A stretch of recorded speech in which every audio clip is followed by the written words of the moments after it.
তোমাদের মধ্যে এমন একজন নারী রয়েছেন যিনি মহান আল্লাহ তাআলার শেষ রাসূলের স্ত্রী হবেন।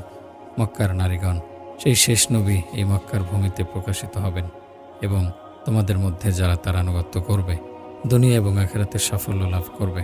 অন্য মহিলারা এই কথা শুনে সেই আলেমের দিকে পাথর নিক্ষেপ করল, কিন্তু হযরত খাদিজা রাদিয়াল্লাহু আনহার মনে এই কথা একদম গেঁথে গেল, কারণ তিনি সেই নারীদের একজন ছিলেন যিনি ইসলামের আগমনের পূর্বেই মহান আল্লাহ তাআলার প্রতি অনুগত ছিলেন। হযরত খাদিজা রাদিয়াল্লাহু আনহার একজন চাচা ছিলেন, তার নাম ছিল ওয়ারাকা ইবনে নাওফেল।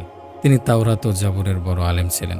খাদিজা রাদিয়াল্লাহু আনহা প্রায়শই তার চাচা ওয়ারাকা ইবনে নাওফেলের নিকটে যেতেন এবং তার নিকট থেকে তাওরাত ও জাবুরের শিক্ষা নিতেন।